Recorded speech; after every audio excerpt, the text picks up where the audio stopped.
welcome to another live edition of House of Horns. Today we have a post-game show. Unfortunately, Rams get steamrolled by the Cardinals. They lose 41 to 10. Gilbert, we set expectations very low on for this game. We said, hey, both of us did not expect this to be a win, and that's exactly what happened. But we didn't expect this to be a blowout, a manhandling of the Rams. I just want to get your thoughts first off in terms of where are the Rams right now, and where do they go from here? Yeah, first of all, if you're watching this, if you're trying to get over this terrible, ugly game, I don't blame you. But if you're here, you're watching, you want to hear some analysis of this terrible game, go ahead and comment. And because I feel like when teams get blown out like this, fans want to just express their frustration. So go ahead, use the comments. You're watching the replay when you've maybe chilled out. Go ahead and comment about what you did not like from this. It can't be any positives, I feel like, but get into my main takeaway. That was a pathetic performance from the Los Angeles Rams. I don't even want to hear the excuse about injuries. The way they performed early on defending Marvin Harrison Jr. was just terrible, atrocious. I'm gonna keep going on. Uh, that team that fought in a valiant effort in Detroit was not there in Arizona. It wasn't even a long trip. Yes, I get there was injuries on the offensive line, but you made these edge rushers in Arizona look like Aiden Hutchinson. They don't have Aiden Hutchinson.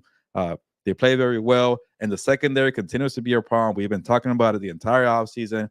Yeah, it's nice you got your Davis White. Yeah, you got the X coming back and Darius Williams. It was always going to be a problem, and to do that was terrible. And I don't want to hear anymore about Sean McVay owning the Arizona Cardinals. These stats, these series do not matter. It's all about what's going on in the situation. We did pick the Cardinals, but we did not expect that effort at all.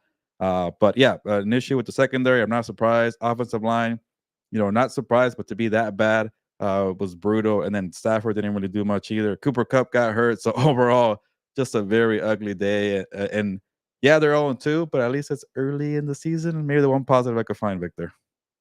Yeah, there's not a lot of positives from this game, Gilbert, as you talked about. Even Sean McVay was visibly upset after this game.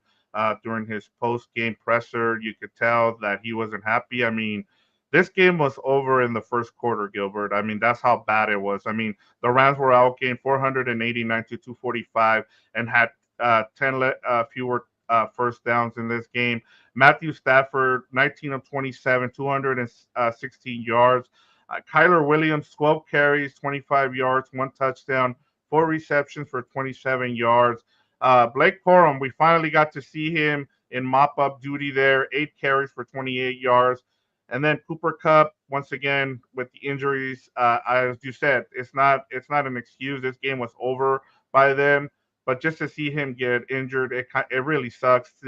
Especially since we saw how good he was last week. But just and then the 31-point margin of loss is the second largest in Sean McVay's tenure. They're 0-2 for the first time since 2011.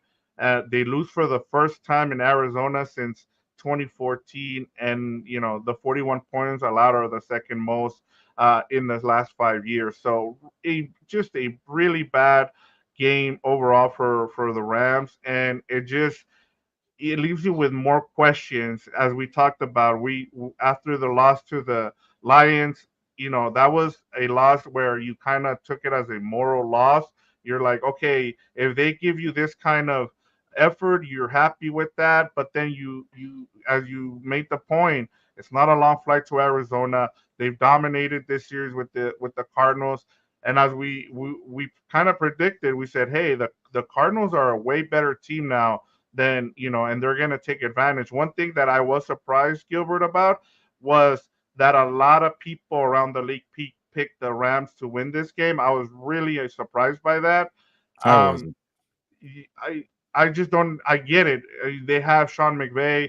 You expect Sean McVay. We saw it with the Bills and Josh Allen in terms, but you have so many injuries. It was good to see Rob Havenstein back. They moved McClendon Jr. over to the left side, but he was getting beat like a drum on the left side there, Gilbert.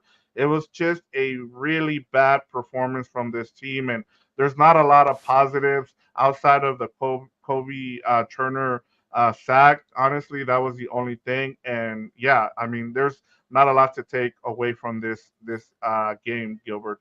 I'll say this too. It was an embarrassing effort from the national media the entire week because when you have heavy favorites, and myself included, I'm not trying to point the finger, but everybody had the Lions winning. Everybody had the 49ers winning. Everybody had the Cowboys winning. Everybody had the Yep. Colts winning. And everybody had the Ravens winning. Nobody Yep. has any effort in an analysis of choosing. And when the Rams were the heavy favorite too, I'm like, what are we doing here? You're not paying attention to the injuries. You're not paying attention Yep. to what the Cardinals did on the road. Like, honestly, I was pretty annoyed seeing like I was coming back from Vegas covering the Canelo fight, and I happened to watch NFL Network, or I think before everybody was just same pick. All three people on the panel, same pick, same pick. I'm like, does anybody have any cojones here and go like everything you saw last week and everything you saw last year doesn't really mean much. So nobody learned from the Yep. Bengals losing to the Patriots. But I just want to get out the way because yeah, because Sean McVay has a great record and nobody believes in the Cardinals and everybody ignores the fact that Puka Nacua and the offensive line is not going to be there. But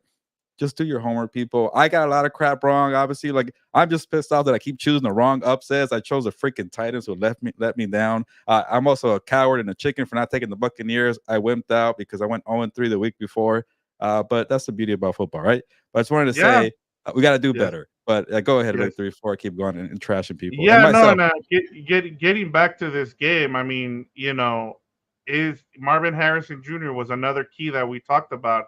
I said containing him is going to be big. He's not the way that the Bills bracketed him was something I was kind of expecting the Rams to do. They didn't do that. I mean, and I guess one of my biggest disappointments for this game was was Chris Shula. I was expecting more from this game. I get it. You're a rookie head coach, but the OC Petson from Yeah. the Cardinals, I mean, he pretty much pressed every key and Chris Shula had no response to it, which was kind of disappointing to see, Gilbert. It was just it was a beatdown in every way, and you deserve better as a Ram fan to get a better showing, and especially from you thought the young guys were going to step up in this game, and unfortunately it wasn't a good effort. And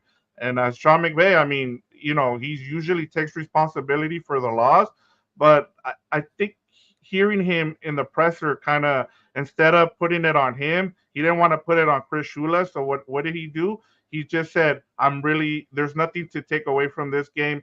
The best thing was that it's over now." And I think that's the way that's a way of him not putting any blame on anybody else. So I just thought that was one thing that I kind of took away from this whole situation. As we said, we didn't expect the Rams to win, but we at least expected the effort to be there. And for it not to be there was really disappointing. Yeah, there's been some ugly games and some ugly seasons in recent memory, but to see both the offense and the defense just kind of roll over, that's the thing that you're really surprised. Like, oh, okay. Like sometimes you get like a 6-0 game or whatever, or 6-3. It's like, okay, you can't do anything offensively. Or, maybe you get into a shootout, but you can't do anything defensively. But today it was just bad all around. And yeah, I get that there's injuries, but you got to have a better effort. And I hate to point the blame, but Chris Shula, the way he defended Marvin Harrison Jr., like I'm sure he knew they're gonna feed him. They're gonna try to feature him after one catch in Buffalo, and to not be able to do that, that gives you when Petzing got that early 14-point lead, he's gonna be in his bag calling running plays. This guy thrives calling unique running plays, and when you're ahead and he could just run the ball, he's gonna do it over and over again. So the way he got Trey McBride involved. This is the Petzing that I expected. He had a good game against Buffalo. I wanted a little more in week one, but that's on the Cardinals front. But with the Rams, it's just like you let them do whatever they wanted, especially with that poor start. You let Marvin Harrison Jr. get open like that, multiple times in the first 2 minutes. And for me, that's good for my fantasy football. I hadn't even checked Victor. I'm sure I'm losing, but that's a different story. But whatever. Somebody did something for me for once, but Yeah, it's just one of these games you kind of just just get rid of. You throw the film away, you burn it, but then you look ahead and you're going to be facing a pissed off 49ers team. You get them at home, you get no CMC. You better have a better effort. It's going to be a rivalry game, but you do not want to fall on three, and that's when you're really digging yourself a hole that might be too tough to overcome. Yeah, and you get Alaric Jackson back, so Yeah, you get some good news there. You know, but let me get to these comments. I want to make sure that we get everybody in here. NATO2 says, I'm so upset. NATO2 says, do you think Sean McVay is going to be on the hot seat soon? I don't no, think so. Yeah. yeah, This was like not on him. yeah, and to offer more, like this guy has a long leash or whatever you want to call it. He has plenty of job security. There you go. He's well respected in the organization. One bad game's not going to do that, but I don't know. It might take multiple losing seasons for McVay to be on the hot seat. Yeah, Manuel Correa, shout out to you, Manuel. Thanks for being here. We need a new strength and conditioning coach. Yes, I would agree with you. You've been harping on it since last week, Manuel. So yeah, I think that's somewhere that they're going to look at going after the season for sure. Yeah, I guess you got to look at little small things and try to fix it. And McVay for the most part does a good job of trying to do that, but these are things that are tough to gauge because like you just can't. It's hard to prevent injuries, and they're kind of going through some bad luck here. But yeah, you can't keep doing the same thing and expect it to keep working. So, yeah, maybe that's something I don't know if they'll do in the middle of the season, but it's something you got to look at. Yeah, and another one here from Manuel. He says, "Is Withers Spoon playing this week?" And I would assume so against the 49ers. That's who he was drafted by. It'd be a good game to be back for. What going off this comment, Gilbert, one surprising thing that happened over the weekend that we didn't get a chance to talk about, and I wasn't going to bring it up here. I was going to wait till Wednesday show when we do the preview for the 49ers game. But Russ Yeast was waived. Like Yeah, he was just like pretty much released, which was a big shock to me. So especially for a team that is looking for secondary help, I was really surprised by the fact that they just let him go. And after he was one of those guys that was playing the star position. So yeah. I would assume now with to this question that we're going to see Witherspoon, especially with Russ G's being let go. Yeah, I guess I'm a little surprised, but like to me, he hasn't done enough to like warrant a job security or like, oh, he has to be on the 53-man roster. So uh this is a season when you want people to make opportunities, make the most of them, is what I'm trying to say.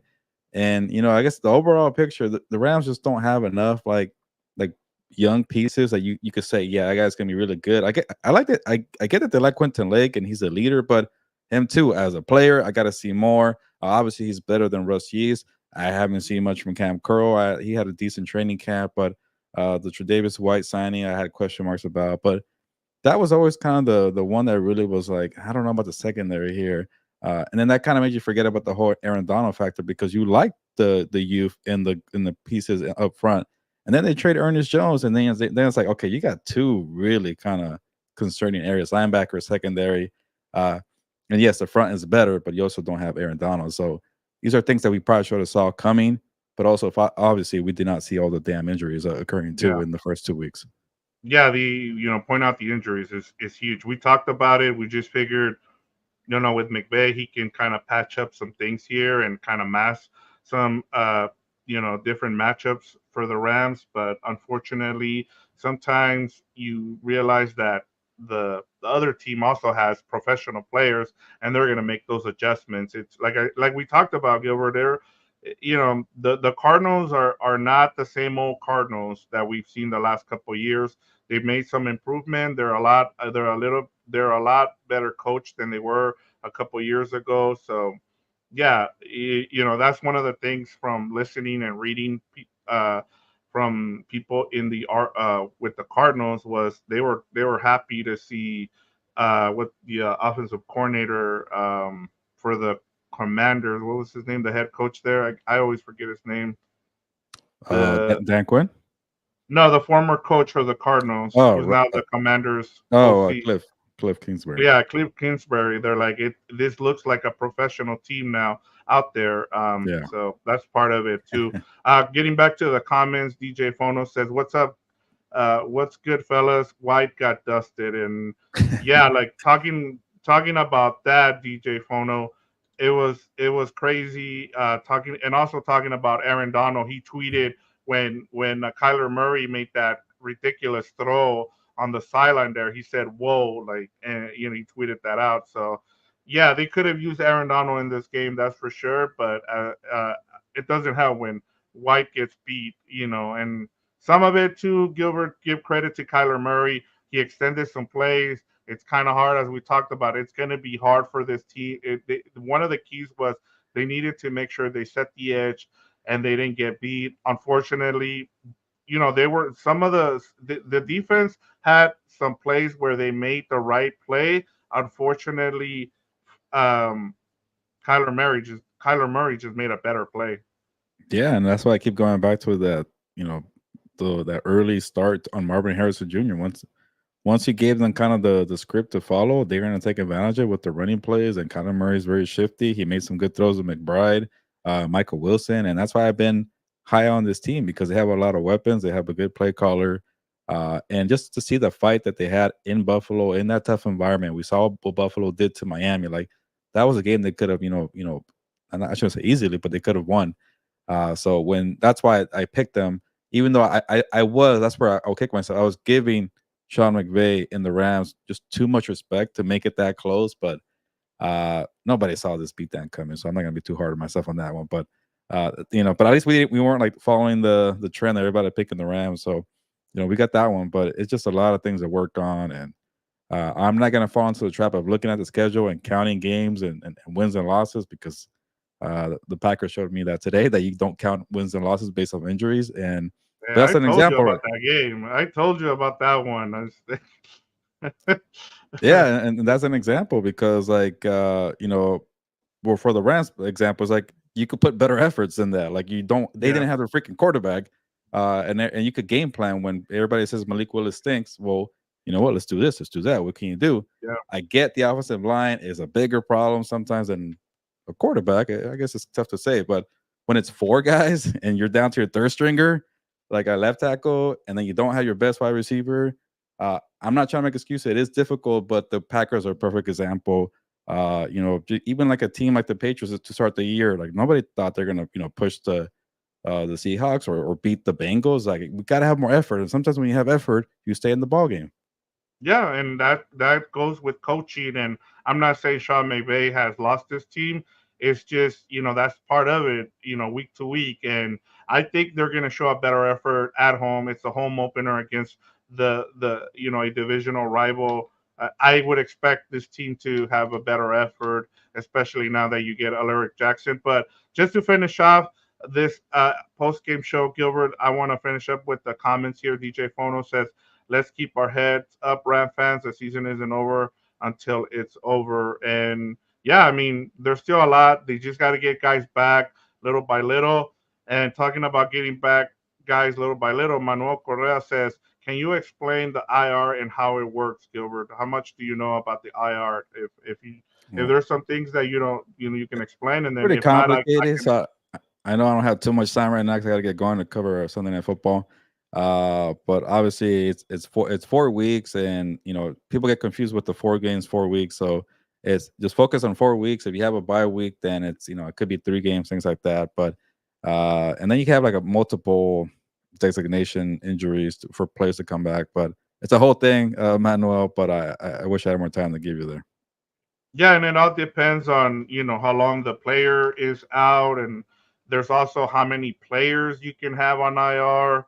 I mean, for designation to come back, because then you have to, like, one of the things I learned, just to kind of hurry up here and before we go, like the Jonah Williams injury for the Cardinals. I thought he was gone for the season. It sounds like they're expecting him to be back, just like with the whole thing with Puka. So that's as much of a little bit that we can give you there, Manuel. So thank you for that. And then last thing here, let's go.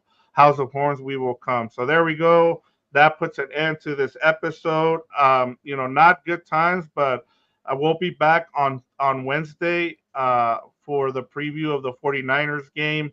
That's usually a big game for the home opener as well, Gilbert. There's a lot to be excited. It's only the first 2 weeks. Don't get don't get depressed right now. There's still a lot of season. You got Sean McVay as your head coach, Les Need as your GM. There's a lot to look forward to.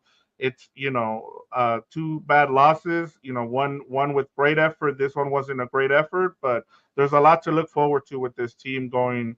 As they move on to week 3, Gilbert. Yeah, it's a lot of football. Again, I'm not going to fall into the trap of looking at the schedule. I'll just look at the 1 week coming up, and it's going to be a tough 49ers game. But hey, they also got their butts whipped by the Vikings there, another team that I was, wrong about, it looks like.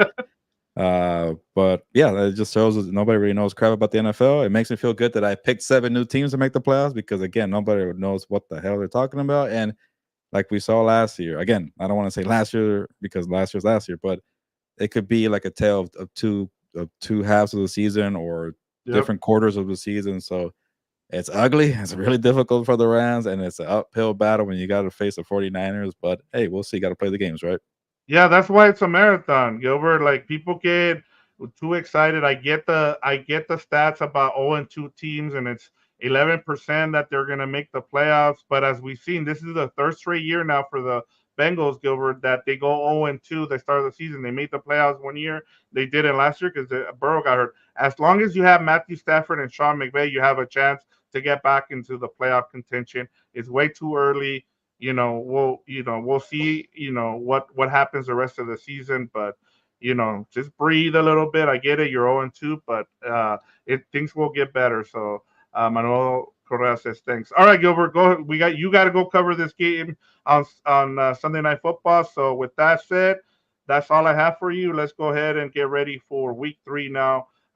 For that preview for the Rams and 49ers on Sunday for the Yeah, home and opener. as a reminder, go ahead and vent in the comments, or you're watching the replay. Go ahead and vent, or maybe go take a go take a walk and get some fresh air to kind of forget about it. But we're moving forward to week 3. We'll see everybody on Wednesday evening, 6:30 p.m. House of Horns, Compas on the Beat. Check everything we're doing on Compas on the Beat. But it's time to get going. On that note, and nos vamos, pues, vámonos.